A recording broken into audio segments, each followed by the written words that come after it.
What's happening, y'all? It's your boy One Shot Mike. Today we about to go check out Durrell Hearns, the author of The Lazy Man's Hustle. Make sure y'all check that out on Amazon.com.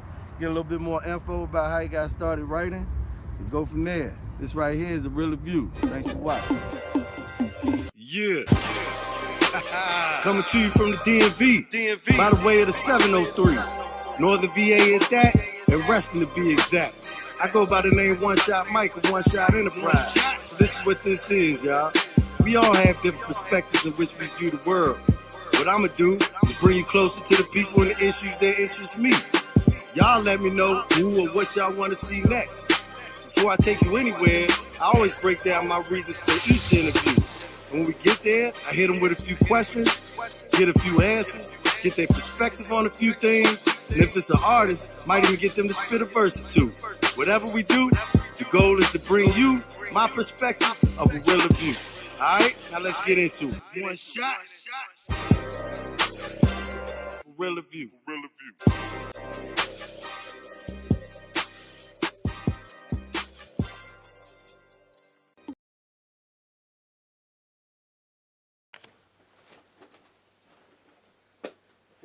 We set up. We're good. Guess these on Arealaview. Durrell Hearns off the Lazy Man Hustle, man. Yeah. I'm here with One Shot Mike. He's supposed to be with me. We're going to start this from the top, all right? I was happy to appreciate y'all come to check us out. You know what I'm saying? This is go by the name One Shot Mike. This right here is Arealaview, and today it's all about my man Durrell Hearns with the book The Lazy Man's Hustle. Make sure y'all check that out. We're gonna get into it, give you a little bit of info about the details of it, and leave enough out to make sure you go get it yourself. All right? Yeah, man. There it is, man. Definitely. Thank you for taking some time with me, man. Appreciate that. Of course, man. Yeah. Got much respect for you, sir. Oh, man, likewise. It flows both ways, man. So, you know what I'm saying? I'm going to go ahead and bring you in slow. So, where you from about the area, DMV? What? I'm from Leesburg. Okay. Big town, 45 minutes from D.C. Yeah. We got trailers out there. I grew up when it was farmland. Let me not date myself. Yeah, nah. It's definitely a good trip from the city, but it's out here too, definitely. So, when I was thinking about when you came up, when we talked about you having a book and doing this, I was curious, when did you decide that you were going to do a book or be an author? And was it the idea for the book that came first, or was it the fact that you wanted to start writing? Dude. Well, the first fact of, I was in the military for 9 years. Okay. And in between that, I couldn't find a job for some reason. Overqualified, bachelor's degree, certifications, military experience, veterans preference. On top of that. All that. Nobody hired me. So basically I made my own way outside of that. Kept a lot of money in my pocket, playing smart money method, also part of the Lazy Man's Hustle. And basically, I'm doing my job, then I guess the ancestors or somebody put a voice in my ear saying, hey, you should do a book about this. And they showed me the vision from even me sitting here with you, basically. Yeah. Almost like doing interviews. They showed me all that, and all it took me was that one step to say, hey. That first step. Yeah, you got to start writing, because, people love my writing, at least with in school. Yeah. And, in college, they're like, you're funny and stuff. You have a weird point of view. One of my first essays you could say for a class, or research papers actually, was, is Batman possible in real life? And it is possible. It is possible. You figured that out. You cut that. Yes, sir. So. Yeah, well, that's definitely a different perspective. I'm glad I was able to grasp this one a lot closer. So, nah, man, definitely. So, from the moment in which you decided that you were going to do it, I'm going to write this book about this idea that I have that came to me from the ancestors. When you had that idea, from the time that you had that idea to when it was actually done and complete, how long was that? That was a matter of 2 months. Get out of here.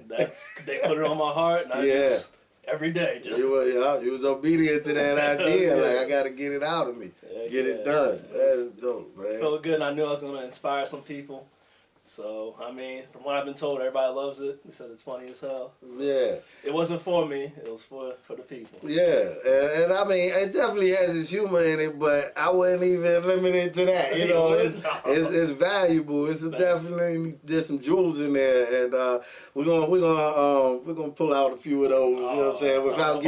Without giving the people too much, man. But I'm gonna just bring up what I read, and you elaborate a little bit if you don't mind, man. Sir, of course. You know what I'm saying? So one of the things that you talk on is realizing your resources and understanding. And when I read it, I was like, okay, and I like the way you put it. You say you wouldn't turn your back on a good friend or someone that is looking out for your best interest. So why would you just spend money without, you know, making sure that it's necessary and without thinking twice about it, because that's a resource that could, you know, come back to help you or whatever. Exactly. So speak on that a little bit. That mainly, you know, I got tired of hearing people saying, "Oh, my tab went up to $100-some at the club," and they're just paying for it.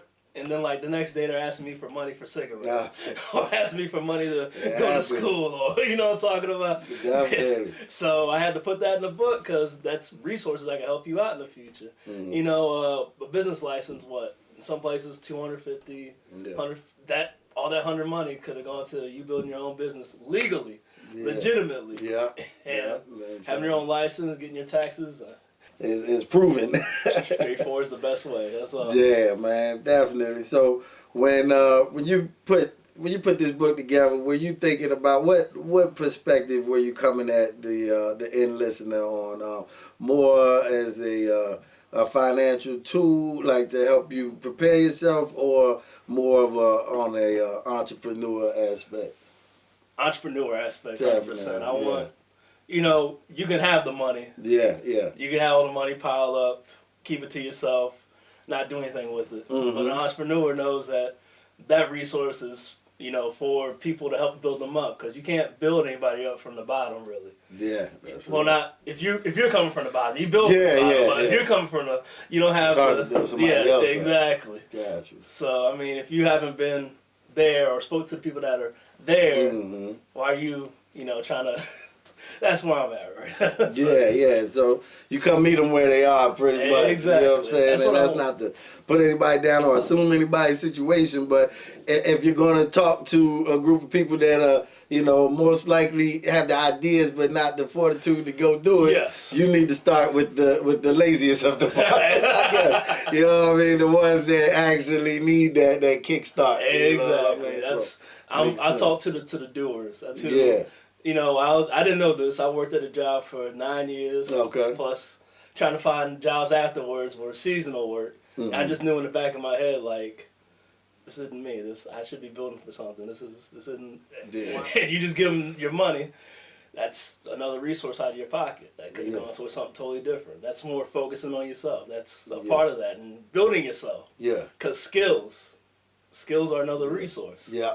There you go. Okay, and okay, I like that. Yes. So with the focusing on yourself, I don't know if it was in that chapter or in another portion, but you spoke on the fact that when you're at work and you're doing your thing, you would be, if you were told, look, I need you to get this skill done by the end of the week. Learn this new skill by any means. Get it done and make sure you know how to do this by the end of the week. We would stop everything. Get it done. Get it done. Figure it out. YouTube it. Learn it. Whatever we needed to do, we would have that skill by the end of the week.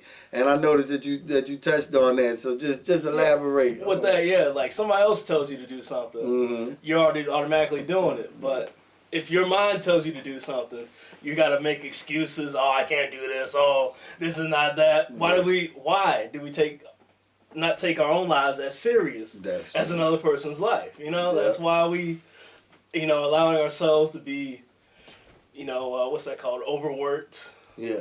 All that for another person when you could be overworking yourself, and you see the gains off of that. That's what focus on. For your own gains and your own end, means to your own end of what you're trying to get to. That's focus. Yeah, man. That's real, man. That's a lot of, you know, that whole book came from the heart. Man. Yeah. Now, and there's also a comedian inside of that heart, so we're gonna touch on that, man. I was tripping off of one. I said, man, the examples that you use Poo. Yeah, I was like, hold on, is this a fifth grader right here? It's like, nah, it definitely relaxes you and gives you that perspective of, it's not so serious, but you know what I'm saying when I say this, you know. One of them was, you know, how you want people to, I guess, be willing to help, or you can tell who's willing to help by who sticks around. But if somebody farts in your face was one of the examples. Good behavior. Yeah, that's what it is. It's obvious that person isn't distributing good behavior. Exactly. Or something that you're going to want to count on in the future. Exactly. People in your best interest. That's what good behavior is. Yeah, people with your best interest. Yeah, and I mean, it's all, and I know they probably hear that, like, man, that's simple stuff, we get that, but we don't all execute it. You see what I'm saying? So I guess it's different when you hear somebody else say it, or you're reading it, and you're thinking about your own life, and you're like, I knew this before I read this, but if I'm not executing it, there's no point in me saying, oh, I knew that. Exactly. Yeah, definitely. Yeah. I met so many on that, and focus on self. I mean, going back to that. Please. Bruce Lee, that's one of his main things he did. He was always training. He was always focusing on how he could build something for his people, like the Chinese cinema all the time. Oh, okay. And you notice that him being like almost a superhero on camera in his movies inspired some people to get into Chinese martial arts, learn Chinese culture, learn all that. So, I mean, you can inspire a lot of people just focusing on yourself and being yourself. That's so dope. Yeah, it's very true, man. Yeah. And I'm sure, you know, just by you going from, you know, regular daily friend of somebody to them looking at you now like that, he's an author now, you know what I mean? So I'm sure you've inspired many in your path, man, and that's how you got to do it, man. Keep it up, definitely. So, you know what I'm saying, I got to touch on something, man. It sounds crazy, right? But one of my boys always say, don't let I got to get a Slayer's jacket, Trent Ellis. He always say, don't let the icing stop you from eating the cake. Now, that's brilliant. At first hearing it though, if you don't have something to apply it to it, you know, it takes a second to get it. But after reading this book, and let me handle that real quick, you know what I'm saying, and reading this book and dealing with that, it made me think of that quote, because it's like, you know, the ice is usually the part that entices you to to eat it or whatever.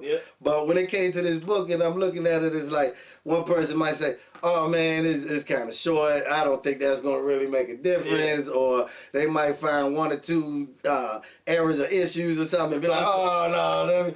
But the reason I brought that quote up is I would tell that person, don't let this ice stop you from eating the cake. Because there's some content and there's some stuff in here that could definitely put you in the direction and make you cognitive of the things that are important in your life and financially and entrepreneurially. So it's like, man, that's real dope. So I was just like, man, you finally made that quote make sense. So I was like, yo, that's dope, You're welcome, man. Yeah, definitely. Slash Jack, you making sense there, brother. What's the new book about? New book's called Position of Power. Okay. It's going to any situation powerfully. Just earlier I was at a meeting for things like some products, and they just liked how my presence when I entered the room, you know, because they're like, oh, you really do like command attention when you come into the room. Yeah, that's important. When you walk in, so, and so that's what I'm teaching people, how to do that, how to actually make deals. Oh, I know you've been on that, how to actually do it, you know what I'm saying? Yeah. Some people like don't come in from a position of power. They don't show them that they already did it. Yeah, so that's coming to any room with a position of power, man. That's dope. So that's the next one. That's another breakdown for you. Definitely. Y'all look out for that one. That one's coming, though, man. So any other shout outs, any plugs, people, things, whatever? Arealaview, 100%. For giving me this opportunity. Appreciate that, man. Motherfucking hefty cat, 100%. This is my favorite peoples. Yes, indeed. And to wrap this thing up, what you just witnessed was Arealaview with your boy One Shot Mike, featuring Durrell Hearns and the Lazy Man's Hustle.